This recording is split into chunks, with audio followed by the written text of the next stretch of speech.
vouch for him. He's clean. He's not the imposter. We're about to head into our next 5v5 matchup. It's going to be a very difficult name to pronounce. The Djungelskogers alongside Peen Rhythms Up. You can definitely help Wow. me pronounce that, Yoshi, but that was hard. It's That was very hard. telling which one of those you chose to have trouble with. There's Simo. Yeah, we got another game coming through where we do have a couple very good set of players. We have casted these guys before as well in a previous event, and Swifta, Kedik, Maddie, Enigma, and Lil Swidby. You should recognize a couple of these names coming through from the 2v2 we had earlier. Swifta, Maddie, and Enigma were playing against each other previously, but now they have joined forces for our 5v5 tournament today here at Mount Phenom. And unfortunately, PAC's not a part of that recipe for success, but still a great team nonetheless. And if we take a look at seeding, I think that's going to be something that you and I reference a lot from, because there's a lot of teams that, quite frankly, we just don't know a whole lot about. You know, they either come from the Toronto scene or they're coming from a collegiate team that we may not personally know about very specifically. In terms of seeding, DSK, the Djungelskogers, they are the third best seeded team in the tournament, above the Purdue Boilermakers, who we saw triumph over their opposition in the previous match, who are the second lowest seeded team, Loyal Gaming. Peen Rhythms Up a little bit higher up on the seeding chart, but still below the 50% benchmark line. So they may still struggle here, but I expect a little bit of a closer match. Definitely not like the 30-4 kill ratio that we saw in that previous match. I think we might see something a little closer in this second round. Yeah, I think it's worth noting as well that the team that we're going to be watching today, right now, going by Djungelskogers today, they've played together as a team for a long time in the past. They are also known as Dark Allegiance. They've been playing in things like UPL, Risen, a Challengers Uprising, and these guys have had a fantastic time overall. And now that they've added Lil Swidby to the roster, they're going to be looking really good as they start having an opportunity to try and take down the Mount Phenom bracket as well. And I think that's one of the big things. Is a lot of times you look at some of these tournaments, a lot of individually strong players are just going to come together and be like, "Hey, do you want to team up for this tournament?" And they'll be like, "Yeah, I'm good, you're good. It's going to be a good time." But then you have groups like this guy, this group of players who have been playing together for a long time, and they've already built up that synergy. They know how to play in a tournament together, and you know that they're going to have the stamina to actually go through these long sets of tournaments because they've done it before. Yeah, that's very, very beneficial. There are some other teams that I think are in that same wheelhouse. You know, Grandview University. I think they've got a team here somewhere, and I think that might be the same case for them as well, alongside some of the very prominent teams. Team Fish Taco, another team that I'm hoping that we get to see at some point, who have participated in a lot of the amateur scene tournaments, like Risen, like Upsurge, like Challengers Uprising. But now we're going to have to get underway with our match here. Djungelskogers up against Peen Rhythms Up. First banning phase, going over, of course, to the blue side to kick us off, and we'll see what they end up choosing. Yeah, it's going to be very telling again to see what it is that this team is afraid of, as they are going up against a team that they should be expecting to beat rather handily. Banning away the Shen makes a lot of sense coming out from PRU. It is, as one of my good friends said, potentially the best champion on the patch at this point. Doesn't have a lot of losing matchups, is really good into a lot of the tanks that are popular, and provides so much power to the other side of the map. It allows you to play really heavily through the very powerful AD carries, through the very powerful junglers that you tend to see being really popular here on 1019. Camille, Hecarim, and Silas going to be taking away a little bit of the top jungle and mid pool. Pinched here on the opposite side, the Caitlyn, the Olaf, and the Shen. We saw the Olaf on the side of Maddie, in the hands of Maddie, and he's got about, like, what, 300 games in ranked on the champion. So definitely a worthy pool pinch, if I do say so myself. The first pick, of course, we'll see what ends up getting locked in, and it's the Ashe first pick. Very interesting way to start off this pick and ban. Wow, very bold Irelia coming in for PRU as well. I mean, Caitlyn being taken off means that Ashe is kind of the next AD carry that people really play. It's Ashe and Senna. Caitlyn, really kind of the three dominant champions that you see in the bottom lane. But this Irelia coming through, slamming it right away, likely going to be going into the top lane where it has been a little bit more popular these days in the mid lane, but the Volibear also coming through, giving them a lot of Whoa. flexibility with their composition, but they're giving up a lot of powerful picks that are still available for the Djungelskogers, as Lilia going to be coming through as well for Maddie. Yeah, Lilia, something that, I mean, we've seen flex to the top side, definitely works a lot better when you throw her into the jungle. But having that flexibility, I don't presume it's going to be extreme flexibility, but just having that in the draft can be extremely helpful as the top lane is locked in into Renekton.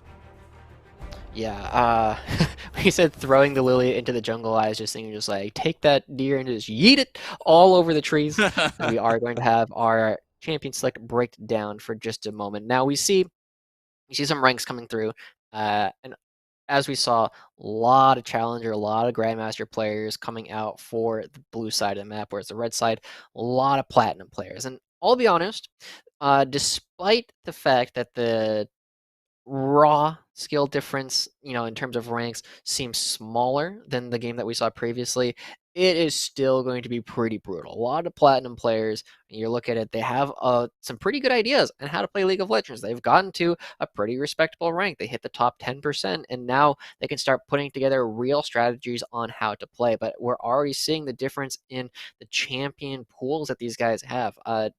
I don't want to knock really heavily on the Irelia or Volibear because they're individually good champions, but they were good champions on 1016 and 1017. They're not necessarily the peak of the meta right now, like the Ashe and the Lilia that have already come through, or the Renekton. Like, these are all S tier picks, and the fact that Djungelskogers, also known as Dark Allegiance, have put time onto all these and are willing to play them and just drop them right into their composition is going to be very telling as this tournament continues. And, I don't really know why they ended the draft. Maybe there was, I don't know, some agreement on some pick or some ban. Like, I don't know. We're gonna have to get League a of word from Legends production as to client. what. Yeah, exactly. But the Renekton into the Irelia, I believe. I mean, Irelia can go towards the middle or the top. It's a little bit flexible. But if we stick them both into the top side, it's going to be interesting to see how the Renekton establishes some early presence, because that's really the name of the game, right? Up until we get to that mid to late, Renekton just becomes a beef stick to tank a lot of that damage that is going to be thrown his way. But early on, can definitely pack a punch, especially into that Irelia that needs the Trinity Force desperately to have an impactful start. And it's going to be a long time before Irelia gets a Trinity Force into her hands. Yeah, that's true. I mean, these days we tend to see a lot more Blade of the Ruined King, but I also feel like this might Sure. be an opportunity for the Renekton. Normally you think of Renekton as exclusively a top laner, but this is a champion that has the opportunity to just follow Aurelia around. You want to throw it mid lane? Great, Renekton can go there too. You want to throw it top lane? Great, Renekton can play there too. Now, if you start Yeah. looking at Aurelia bottom lane, we're going to have a little bit of talk if Djungelskogers choose to send the Renekton down there to follow. But it's just a champion that is so willing to just do whatever. It is so self-sufficient. It's safe in its lane. It's got a lot of dominance, and its early and mid game are so powerful that just having a Renekton on your team is generally worth having something, potentially a little bit less wave clear. As we go back in, and one thing that I do want to be proud of almost is Maddie has these emojis in his name, Simo. I noticed that, and I didn't know what to think of It was a it, bug. and I don't know how he got that there. Is that a club? Can that be a club? I don't know, but it's cool. that would be a cool club to be a part I wish of. I had That would emojis be, in my name. yeah. I mean, there's like what, 500, 1,000? Like there's so many. Probably. Why is this the first time I'm seeing this? Like you pointed out something interesting. Like, who cares about this pick and ban analysis? Where are the emojis? I mean, we've already seen all these can- champions. They're going to be the same thing. Yeah. I'm sure. Yeah. Where? That's the real question. That's the real question. You're asking more important questions. You want to know here. something else about Yes. this pick ban that is going to drive you nuts when you notice it? Look at the champion names for Ashe on the left side, and then Irelia on the right side. Oh no. This has been No. like this. No. Oh, jeez. No. Oh. Come on, Ryan. I know It's okay. the producer's like, we're on schedule, we're chugging along, 20 minutes, we're early, let's keep pushing. Two picking bands back to back restarted. Um, maybe somebody wanted to Can't put do some the emojis in their text. name, so yeah, they wanted some emojis in their name, so they're like, you know what, stop, gotta buy a name change. I'm gonna throw some emojis in there.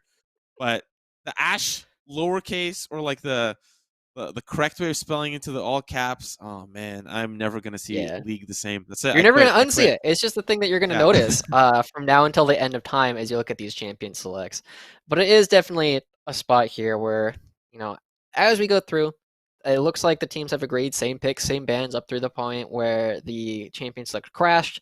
So I guess we can talk about them a little bit, right? You see that Ash, Lilia, and Renekton coming out on blue side, and then it was the Irelia and the Volibear on the red side. And Yeah. already we're starting to see a little bit of struggle. I don't really like Volibear into the Ash just in general. It's just a champion who, I mean, Volibear runs at you in a straight line quickly. And Ash has a lot of buttons that are like, stop doing that. And Volibear is just like, wait, ah, well, I don't really have a rebuttal to that. I have one flash and it's on a 5-minute cooldown. So we'll see how effective it can be. The Volibear into Renekton is not a bad matchup at all. You have a lot of sustain built into your kit, and you are just this big beef stick that is going to be reasonably useful no matter how far ahead or behind you really are. And the Irelia, again, can rotate. So we have some options available. We have some mind games to play on the side of PRU, and we'll see how much they choose to lean into that. I also talk a little bit about priority. Ash first pick, something that felt, for the side of the Djungelskogers, that they needed that. They desperately needed that Ash to succeed. And, you think about some of the greatest Ashes in the world, Ruler, you can go double lift sometimes as well. Sometimes. I have All to right, give double lift victory. a lot of credit. I have to give double lift a lot of credit. I think he probably hates playing Ash, but he has some very decisive utility choices when he ends up using the arrow or when he ends up using a volley. He saves it for the moment that the team needs it the most, and I can respect it. We'll see if Swifta has that same impact on the Ash, considering its first pick. I'd assume that he does if they really want it in their hands.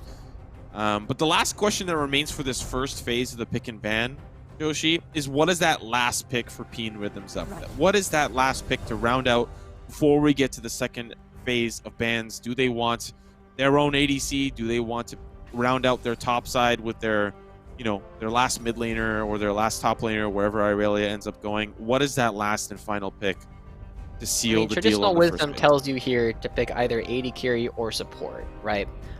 You want to be able to make sure that you have options available. You still have a couple of flex picks that you don't need to commit right away. Yeah. And so I'm expecting that Alum will pick, again, an AD carry or support to give down to the bot lane, try and hide some things. And the Morgana wasn't quite what I was expecting. It doesn't perform overly well into the Ash. It definitely does a decent job, and Morgana will always do what Morgana has always done. It provides a black shield and resistance to crowd control to potentially prevent a sleep, prevent an arrow, prevent the stun coming through from Renekton, but it's not necessarily going to be something where they are going to be nearly as aggressive as a lot of the engaged supports like the Leona and Nautilus that have really been taking over the highest levels of play.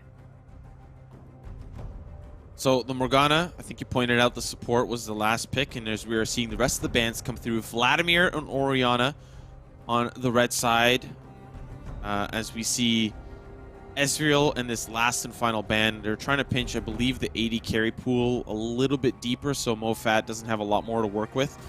See if that last one ends up being an ADC as well. It is Jhin, who, to be fair, Joshi, doesn't get a lot of play as of late, but maybe they're trying to put Mofat on a more predictable AD carry that they know that he's going to pick. Whatever his pool is, they want him on the exact champion that they want him on, so to speak. And the Jhin is definitely something that we have been seeing as a counter pick to Ashe and Caitlyn as well to a lesser degree, simply because they are able to range. And with the captive audience with that W, you can lock down people for a long time, as a Ziggs is going to be coming through, which identifies a lot of things for PRU's composition at this point. Irelia goes top lane. Actually, hold on. I'm getting ahead of myself, Simo. This Ziggs can, in fact, go bottom lane with the Morgana. and actually does decently well into Ashe because they're able to contest the lane. So, with that in mind, here you have done a fantastic job at limiting the information they're giving to their opponents, and it forces Djungelskogers into actually going for something that is a little bit well-rounded. You need to make sure that your lanes are going to be decent across the board, and now they have to pick themselves one other solo laner or potentially a support, and oh my god. Okay, no Space Dragon. They were teased. You were teased. You were teased. Okay. There are people We who all still were play teased. it. Yeah. Ever since the only time I can ever think about Aurelion Sol into prominence was, the infamous level 2 bot roam from Huhi, when he went from mid lane to get an early pick Whoa. into that bot side. That's literally the only time I can remember. But the Yasuo, Whoa. okay, all right, a lamb with the Yasuo pick. Talk to me a little bit about that. That is a very spicy thing to finish off on. All right, so PRU is doing something that I really like overall. They are increasing the volatility of the game, simply because they know if this game goes stock standard, Djungelskogers individually should be able to bully their way through this out. But as we see them potentially trading around between Alam and Moffat, trying to hide who is actually going to be playing this champion, we're sitting in a spot where they can actually be very aggressive in the mid lane. Yasuo, with his wind wall, is very resistant to a lot of the burst that Enigma is actually going to be putting out, and it does a fantastic job at limiting the presence of Ashe and Karma as well as these team fights go longer. And with so much dive between Irelia and Yasuo, and technically Ziggs as well lobbing the Mega Inferno Bomb onto the backline immobile carries of Syndra and Ashe, you can blow up this backline relatively quickly and then just look to once you killed all of these damage dealers, you can turn on to the rest of the team and slowly grind them down with your superior numbers. It's gonna be a spicy one. I can feel it. Spicy. Picks. We thought, it was a little standard to start. Just of course you did mention Irelia and Volibear, amazing in patches previous, but it's the Lilia and the Ashe that have rose to prominence as of late. So we'll see how that adaptation works out for the side of PRU, as I'm gonna dub them, Peen Rhythms Up. Yasuo pick is just, it's something like you said that's so volatile. It can make or break a game. It's either going to be 0-10 or 10-0. There's no in between for the Yasuo, and we'll have to see how Alam ends up playing it. The Ziggs, though, I like that adaptation. I had pointed out that I thought the Djungelskogers were trying to pinch Mofat into an ADC or something that he may have not been more a little bit comfortable on. But the Ziggs was a nice kind of right hook to answer back and say, hey, listen, we're still going to fight this. We're still going to be here. And they have a lot of good AD to supplement the rest of the compositional limits that they would have had if they had picked another ADC. They were missing a lot of AP. Morgana's not going to provide a whole lot of damage. In fact, she's a support. She's not even going to have enough money. She's rushing to Zanya's and then boom, she's out. She's not going to buy anything else. So the Ziggs there is going to be very, very good to alleviate some of the stresses on that and give them still some space to siege because they were really missing that with a lot of the melee champions that they have. They still have the Ziggs to provide some of that firepower and say, we can still fight for turrets and we can still fight for some of that land, and try to set things up at least for that mid game. Yeah, and I think it's going to be very interesting to see how it plays out in the bot lane. Normally, you look at characters like Ashe and Karma, and you just say that these guys are going to be pushing the entire time, and we can expect their Yes. opposing lane to be stuck underneath their own turret. But it's going up against Ziggs Morgana, another pair of champions who have so many tools to actually push back. They're going to be trying to keep that lane in the middle. They don't want to see us under turret with their Ziggs. They're going to be consistently trading spells back and forth in order to keep it in the middle. And depending on how they end up playing with the health trading, this could either be a very dominant lane as one side gets the level advantages to push uh, without a whole lot of interaction, or it can be very, very boring as neither side is really able to find an advantage, and instead both of these 80 carriers are Yeah. going to be able to CS without any contest from the other side. It still does look like, we've highlighted some of the strengths and weaknesses of Peen Rhythms Up, but on the opposite side for the Djungelskogers, we've got a lot of good early game threat, and they've got at least a balance out of some late game threat on the Syndra, particularly able to just blow up one person if the wind wall doesn't end up catching it. A lot of great potential to kind of mix and match some early game threat and some late game threat. So they've balanced things out correctly. We'll see, of course, how these lanes unfold. I think you pointed out very, very early in the draft that this is going to be a volatile game. Someone's either going to win incredibly hard or someone's going to throw a wrench into the mix and really mix things up. But I'm excited. You know, last game was a little bit of a stomp. We have to be honest with ourselves. It was very demanding from the side of the Purdue Boilermakers. Yeah, just a small margin. But this game, I think, can go relatively close if played correctly. But the key there is that it has to be played correctly from either side, or primarily from the side with the skill discrepancy going down, the Peen rhythms up. They've got the responsibility to really turn up the heat and fight for this match. See if they can do it. This is going to be a very big upset if PRU is able to take down the Djungelskogers. They are one of the teams that I'm looking at to potentially make it to tomorrow, where we have the winners Yes. finals, losers finals, and grand finals. And with the pedigree of a lot of these players, if they don't make it there, I would be very surprised. And of course, they don't want to play through the lower bracket. There are twice as many games they have to play on the Yes. lower side. That's twice as long of a day.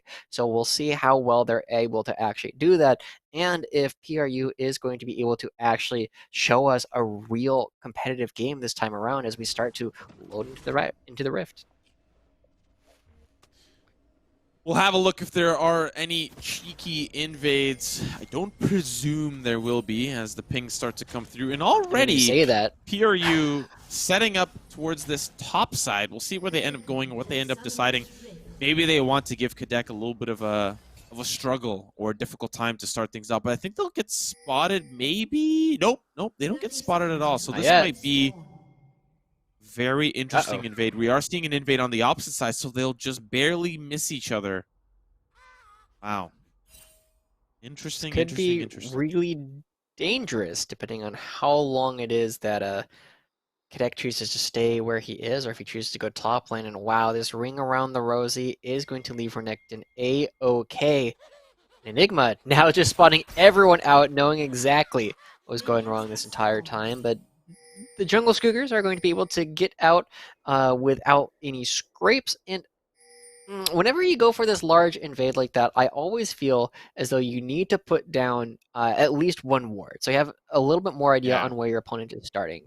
And we see that Maddie's Lilia chose to go in. He threw it down on the opposing red buff, and now at the very least he knows that there is not going to be any Volibear starting there. He knows he's very likely to be starting on the bottom half of the map, and that gives Maddie's Lilia a little bit more information to actually play with as they start to run around the Summoner's Rift. Oh. Lilia, of course, much more comfortable in the jungle. We've seen some interesting attempts at the pro level to put Lilia into that top side, but jungle is where she belongs. Kadek in a little bit of trouble as ATs having that Conqueror's proc can really do a lot of damage onto Kadek. He's still going to be able to at least sustain some of that up, as I think he bites down on the potion, chugs it down, and hoping to regain some of that HP, as we are just seeing standard laning from the rest of the mid lane and the bot lane. Level 2 spike, they get frisky, and PRU will back away. Yeah, you look at Renekton as a classic counter pick to the Irelia, but it is not because of the level 1. Absolutely not, because the power that Irelia gets just from killing minions using spells over and over, and the extra auto attack, extra attack speed you get suddenly very powerful. But now, as we start seeing Maddie come up, they could change the story very quickly. Oh yeah, that was that was an alley-oop if I've ever seen one. That Squirrel Seed. Yeah, there's not much you can do right after that. And of course, great setup there from Kadek. He was down and out, pushed in. It was only a matter of time before ATs either gets away with it or he gets ganked and punished. And of course, it was the latter, not the former. Alam, I think we expect him to have a little bit of a rough time in this lane, but he's ahead in CS, so not doing too bad here. What? Hello. Goodbye. Listen. Go back top lane. You're the yeah, you're the analyst. You break that down. I have no idea. That maybe was bad. Games? Yeah, maybe. I mean, maybe he was expecting a fight from the other side, but it ended up being a total waste of time. And now Atiz is going to lose a lot of control over the wave in the top side of the map. Is going to be losing a lot of experience. Is going to be losing a lot of time as they run into Maddie. Oh, they're looking for a little bit of a fight here as well. Maddie, he's going to do a lot of damage. Might be able to take out a Lamb here. Still trying to take The burn! one more. Oh, the burn! Maddie will find another 2-0 start. You hate to see it if you're a Volibear here in this instance. Sinthu Boy watching as Maddie having the jungler dream. 2 kills up, CSing well, leading the charge. Volibear's got a lot of catching up to do. Yeah, and Kadek is another one of the big winners in all of this. Atiz spent so much time on the far side of the map. He ends up losing a decent number of minions. And look at this slow push that they're bringing this wave in. Like, Atiz doesn't have flash. He doesn't have teleport. So when Maddie and Kadek look to dive this as it's a level 5 Renekton, alright, they're choosing to think better, but knowing that this Volibear could be around. But that's such a dangerous spot. You could have potentially lost so much. You could have lost your life. You could have lost 2 to 3 waves of minions and picked up absolutely nothing in return. And so now Kadek has to be a little bit careful knowing that his jungler is leaving, but also knowing that Cynthia Boy is right around the corner. Lamb is also huddling around this riverside. He might be spotted. I think that's the scuttle there, but he's, like you called, stays a little bit too long. It's the Thundering Smash, and that's ATs that doesn't even want to get involved. So it's actually Sinthu Boy that's alone, and Kadek now has an opportunity to turn it back on to Volibear. He'll just walk away, but very, very scary as Sinthu Boy just assumed ATs was going to come support. And they might have even been able to take out Kadek, but it was a 1v1 for a big portion of that. And now speaking still on Kadek, he's got the call in his pocket. He's just looking to farm this lane up and come out on the sweeter end. Now here we go, going in once again. Oh, Lamb. He's still going to be relatively okay to maneuver his way through and then flash out as we go back to this top side. Kadek finding a pick onto ATs. A solo kill, that's going to start to hurt and spill over into the other lanes. Yeah, you have to wonder like where that ended up coming from. Was it the experience differential? You see that there's a level 6, but another gank in the bottom lane. Maddie, he's just everywhere. Everywhere. You can't stop him. He's even trying to find another one onto Mofat as Kachurin. He was really the main focus and still survived somehow. They were almost able to take out Maddie there. Mofat still has to flash out, and Maddie will send, I believe, the Swirl Seed in. Take out Mofat. That was close. I thought for a second, Pierre, you were going to be able to turn it around as, to be honest, DJS was a little too confident there. But still managed it well and find a pick onto the ADC. Yeah, we're seeing the confidence come through that really comes out of these very strong players, knowing the limits of their champions, knowing that there is nothing left that PRU has in the tank, and they end up finding a kill onto Kachurin, or excuse me, onto Malfat here, and that's just going to really hurt the rest of the map. That is now 3 kills onto Maddie. He's got a bunch of Dark Seal stacks, excuse me, Dark Harvest stacks. That's what we're looking for, as now Enigma going to be the target of affections. Ooh, nice avoidance there, and a Lamb. I don't think he anticipated the ultimate popping up there, but we're now going to pay attention to this topside battle. AT's in a very tough spot, and the stun that he needed to land hits no one. So Maddie and Kadek will clean that one up, but the fight in the middle, you thought for a second there Enigma was in so much trouble. Sinthu Boy flashing correctly, but a Lamb just not enough damage to follow up, and already the presence is felt. 6-0 start. Thousands of gold in the pocket of Djungelskogers, and once again, things are not looking good for the red side. Yeah, this is looking to be a pretty tough situation overall. Cynthia Boy has tried to go for a couple of ganks, but neither of them have turned out particularly well. He lost most of his HP in the top side. He goes to the mid lane, and unfortunately, Alam ends up dying to the ultimate from Enigma as he's backing away. So these small advantages and these small mistakes coming out from PRU are leading into a pretty significant gold lead, as they're already 4,000 gold up at this point, and a lot of that going to be focused on Maddie, who I imagine is probably saving up for a full Leandries at this point, which will amplify the damage burn on his passive, as well as just giving him more and more damage as these fights continue to go along. And we'll see, he wants to take a fight before then. He's level 7 at this point, highest level in the game. I lied. There's a couple level 8s. I can't read. I thought that was a 6. Yeah, mathematical literacy can be difficult sometimes. It's okay. You know? Yeah. Just having eyes can be difficult too sometimes. Yeah, sometimes you gotta But open them, and as sometimes I just feel like they're closed. Like when I'm playing solo queue, sometimes I feel like some of my teammates, their eyes are closed. They're playing like Lee Sin. cosplaying a little bit too hard. But now we see something Yeah. interesting as Boy is going to be hitting the Herald. Maddie still has a lot of HP, still has a lot of mana to play with, and Boy actually going relatively low. And I wonder if they're going to get an idea that this is actually happening as Alam getting forced out of the mid lane and allowing Enigma to continue building up an individual gold lead. As you see, he's already 20 CS up, and across the board, that is actually true of every position in the game except for support. They're not up 20 CS yet. But Alam got to be careful. And he's just been Oh, hovering sleep. He's around dead. this mid lane for so long. Yeah, there's not a whole lot he can do. The wind wall was an attempt to stop Enigma from ulting onto him, but, you know, he just walks right past it and takes him down. Alam down 3 kills already. I mean, we anticipated that Yasuo was going to struggle into the ranged matchup, but it's the jungle support that has really put him in a tough spot. Enigma has only gotten 1 kill on him. It's Maddie that's just gone to the mid lane, scooped up a kill, and then now rotates over to the top or rotates over towards the bottom. Tease is in trouble once again, and he's going to be feeling the wrath of Maddie relatively soon as here comes the dive. Flashes out the swirl seed, which was just going to slow him. It wasn't going to stun him. And Maddie just going to flash the emote, say, yeah, get out of here. This is our turret. This is our lane. Yeah, no ultimate this time around for Maddie, so I think a tease probably would have been fine there, but in the split second that you have to make that decision whether or not you're going to get hit by that spell, sometimes you don't always remember that information. As we see, he is going to be seeding a lot. And again, the teleport bottom lane that, you know, I was just like, yeah, I don't know what's happening here, is really starting to hurt. He lost a lot of levels, he lost a lot of control, and Kadek is now 2 levels up, is going to be continuing to take plates off this top lane turret. And this Renekton, who's been sitting on a Doran's Blade and this Cole for a long time, is going to have an absolutely huge wake up when he chooses to back. He can go for the Blade of the Ruin King, he can go for a Black Cleaver. I wanted to say Spear of Shojin, but that item hasn't been in the game for a long time at this point. But it definitely would be pretty exciting if he was able to buy one.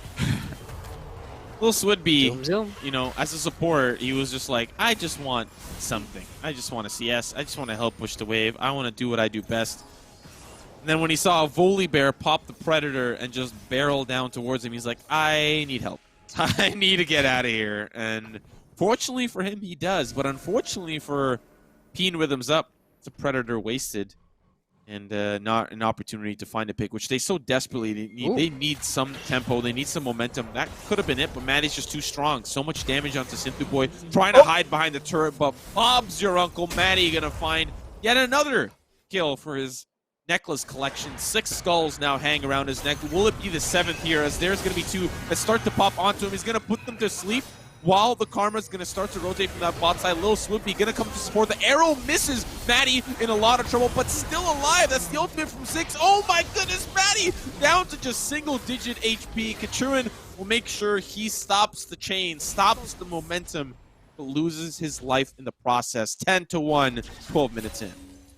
1,000 gold going over to Couture, and you have to wonder if it even matters at this point, as the map is becoming so unbearable. Kadek picked up the Blade of the Ruin King and a serrated Dirk to boot, so he's going to be doing an absolute ton of damage here in a couple of moments. Now, Matty chose to make a pit stop along the way. He didn't go for the Leandres immediately as we jump into the replays. He just flashes forward and then bites off a little bit more than he can chew. Because he commits the flash so heavily earlier, doesn't have it.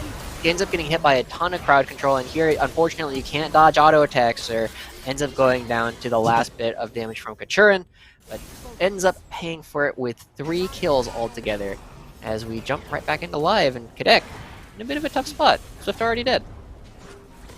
Yeah, Swift, unfortunately, I think falling in this process, or to this gank.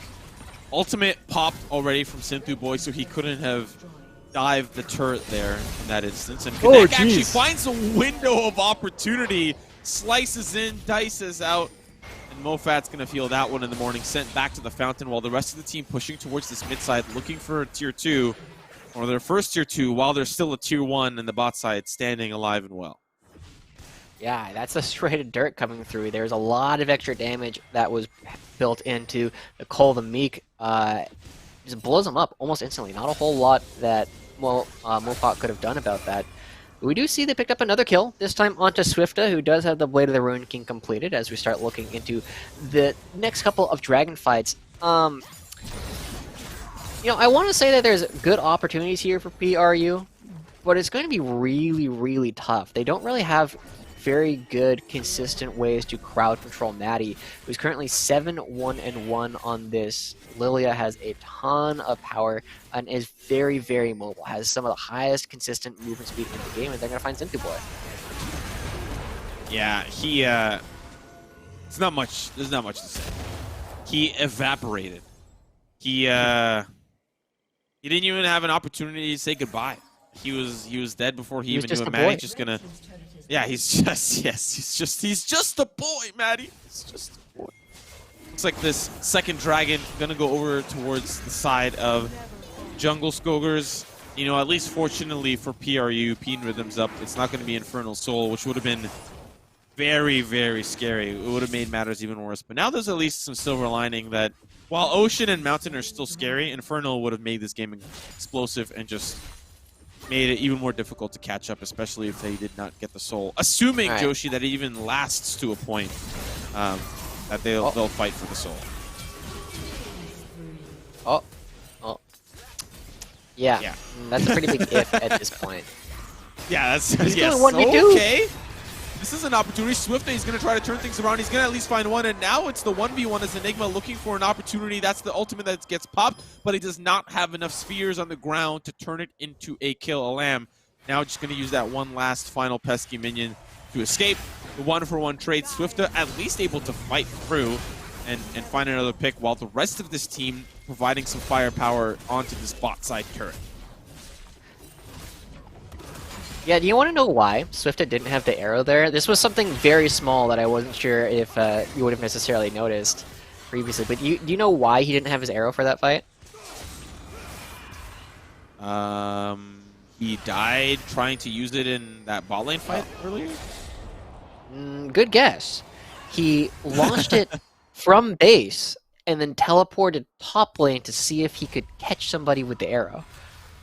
Okay. They're feeling right, very confident in this game, and unfortunately for Swifta, he has been the one to give up the most gold on his team as he finds himself 2-2-2, but still, decently on par with the rest of the curve. Does have a completed item, and at least this time, PRU is looking at this game, and a lot of them are already at their first item completion. You see the Luden's Echo coming out for Ziggs. The Blade of the Ruined King is on a tease. So they will have some staying power in these upcoming team fights. It isn't going to be the same kind of blowout as we start looking at it. And they're going to start coming in, and it is a 3v2. Oh, and he gets ulted there by the Crystal Arrow. And of course, it's going to be Lil Swidby who's in trouble. But he's the support, and he's the focus, and he's still alive. So they haven't been able to find anything in this team fight for the Swift Herald. They're going to start to try to chase Elam out of the river and return back their attention towards the Swift Herald. So an attempt at a pick, while Kitek wasn't even involved in the fight, who's been just pushing down this bot side. So much presence on the map that it's difficult for Peen Rhythms up to keep up. And they find Mofat as they're rotating towards this middle. So it's just incredibly difficult for Peen Rhythms up. They had a window there, and it closed shut immediately. Yeah, I mean, they have items, but it's just not enough. They couldn't even kill the Ziggs, the Karma, and now they're jumping onto Kadek. I don't know if they can do this. Yeah, he's just going to find one, then he's going to turn his attention to the other. Just too much damage. Ghost Blade, Ruined King, Blade. Too many blades on the Renekton, too many hands for him to hold as well. As Elam now going to try to find his way out of there. It's Couture, and he's in trouble as well. That's the snare. It does land, and then Maddie in trouble. He's going to be taken out. They're going to try to find another. That's another that's found. Then the knockup onto Swifta. Things are cooking up for Peen's Rhythms up Enigma. Now, the last member remaining. The rest of the team is dangerous. As Kadek is knocking on that inhibitor. Enigma gets fancy, finds one, finds two. Can he find the triple? Oh, baby, one auto will seal the deal as Sin Yu Boy will now join the fray. Scatter the Week going to separate at least the Volibear and the Syndra for now as Kadek will start to chase him down. Just one spear after another. Kadek now starting to pinch the sandwiches wheel, but where's the peanut butter and jelly? Sithu in so much trouble. Enigma takes him down. 18 minutes in, Joshi, 22-6. This is a bloodbath. Man, they are taking turns finding highlights in this game. You saw that Enigma flashing forward ends up picking an extended quadra kill up on Cynthia Boy there at the end. Unfortunately, not credited that from the game, but Kadek gets the easy 1v2. The rest of his team having great opportunities to make some plays. A couple of them dying to turret, but hey, it's okay. They're still up 15,000 gold at the end of the day. They have an Ocean Dragon spawning in about 40 seconds, and Lil Swidby, I think he's just messing with Maddie at this point. Try and take things away and deny some of the farm. And there's not a whole lot that PRU has in their tank at this point. They're looking, normally they'd be looking to power spike right now, but every single one of their members is at least an entire item behind their respective opponents, and Kadek just goes splitting in. Boom. Oh my god. Goodbye. Yeah. And the rest of the team was like, okay, we're going to come over and help you fight this guy.